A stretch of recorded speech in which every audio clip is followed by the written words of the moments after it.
One of the biggest things I believe getting in the way of trying anything that you talk about on these lives is one thing and one thing only, and that is complacency. If you're getting good enough results, you're like, I don't know if I really want to try the feeder strategy. That's a little risky. Like, I don't want to tick off the client. To steal second, you got to take your foot off first. Yeah. You do. You have to take some risks.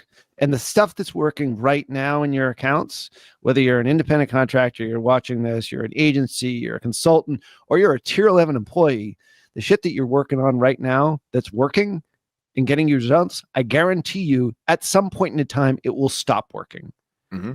So you need to be constantly innovating. And that's what these calls are all about. And innovation is the key to all of this. And innovation also takes a great deal of courage to be able to do it and to have the balls to do it. But also you need to explain your rationale to the client, to your boss, all of that. So am I mistaken in my line of thinking here? Like, obviously you are not a complacent person by any stretch, but like, give me your thoughts on that. Yeah. And I think, you know, it's always the fear of the unknown. We always fear what we don't know, period. I mean, clients, internal people, everything. And it's like, it's almost like a risk. It's like, hey, take your entire savings account and go buy a bunch of lottery tickets with it. Like, last 20 people that did that do it. Have one, you're like, yeah, but what if I'm the 21st loser? And I might only have like 3 case studies. So it's like, hey, last 3 times I tried this, it worked. So try it again. Like, you're the 4th one. To go risk your money. It's like, I don't want to. Like, I'm happy with my house and my savings. I've been building it for the last 10 years because I've been doing media buying for the last 10 years. And it's worked. It's fine. May not be the most optimal, may not be the worst, but it's good enough. And that's the part where it's like, it's really like, I have a use case today that's going to have that, where in-app looks like absolute dog shit. And it's scaling well though. But that's the thing too, is like what you're tracking, what you measure, and then the risk to say, well, you know what? I think that I have a way to work that works better, even if Google says no, even if Meta says no. Like, I still think that this is going to work. And the people that take that plunge, it's the only way that we learn. I'm not the smartest person because I know all this stuff. Like, you know, I was born at Google, you know, and grown in the lab. I know this because I've messed up a lot more than anybody else here. I've tested, I've pulled things, I've killed conversion tracking, I've stopped brand, I've scaled campaigns that look terrible. Is that what I'm twisting knobs and seeing what works. And the only way that you can truly find out how to rebuild something is if you take the lawnmower apart and you find out what a carburetor is and you put it back together, whether the carburetor doesn't work. Okay, you shouldn't remove the carburetor. Carburetor is important. Same thing in Google. Like, it's the same stuff. And it's the same stuff in Meta. It's the same stuff in every paid media. And it's always going to change. It's always going to evolve. Meta's going to change something. We're going to have to adapt. Google's going to change something. We're going to have to adapt. YouTube's going away next year. What now? They just said that standard shopping may be rolled into Performance Max permanently. What then? Like, a demand gen is going to be the only thing that you really can get inside the YouTube network for video action campaigns. What now? Like, all of those things that we have to figure out, like, oh, what's next? What's next? What's next? We're building in the lab right now. I have a test running on YouTube without on demand gen with a YouTube isolation to see, can I replace YouTube without any sort of issues? Right now, everyone else in 4 months from now is going to have a really rude awakening if they're not watching here.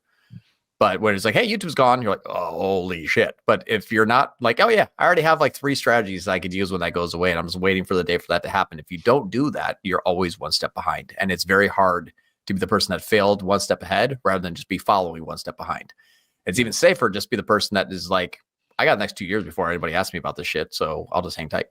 It's complacency and lackadaisical. Yeah, I think it's also fear. I think there's a certain amount of fear there because you do, you know, there's a lot of different motivations for humans, of course. Complacency is an outgrowth of like the fear of failing. And then as a result of that, you're sort of paralyzed. And there's either the people that actually do want to take action and then are just completely fearful and don't do it. And then there's the ones that are lackadaisical and are complacent. Yeah. I see of them, and then there's the people that are fearful, but then they push forward regardless. Like fear the fear and do it anyway. Yeah, is something that I was taught very, very early on. It's like you need to overcome your fears. Like, why did I like tell this story? Ricky Bobby of the Cougar. That's right. You gotta feel the fear, son. So feel the fear, son. I was fearful of the dark when I was a kid. And you know what I did when I was 8 years old? I went up to our attic and I locked myself in the attic to overcome my fear of the darkness. There you go. That's great. That's perfect. Yeah. And now I'm no longer fear of that. Like, for whatever reason, I had fear of the dark. And I think it was because, like, when I was a kid, like my older brother, we had this big toy box and he used to like stuff me in the toy box and then sit on it. So it was dark and I was scared. I was still petrified of small place. I'm totally claustrophobic. But anyway, so I overcame one fear. The point is like you have to do the thing that you fear most in order to overcome and feel like you're in control of your destiny. And I think this is just one small example.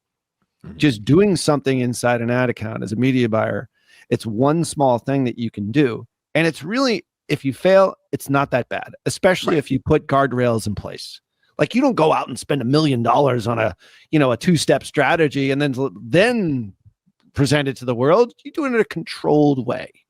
Way across many different accounts too. So it's like, here's a 10% test and everything. They're 8 out of 10 are working great. And then, exactly. So it's Dane O'Leary just said exposure therapy. Yeah, that's exactly right. That's exactly what it is. Yeah. Oh. And what's bad is, like, if it's not your ad spend, which means you're an agency freelancer, you're working for a company, your job is on the line if you start tinkering with things and things go bad. Yeah. And that's absolutely true. I think that also has to do with planning and preparation, because you can say, hey, everyone, here's my test. This is the reason why I think it's going to work. This is what we'll watch. This is what we'll measure. This is how we'll judge performance. Then the fear gets taken away.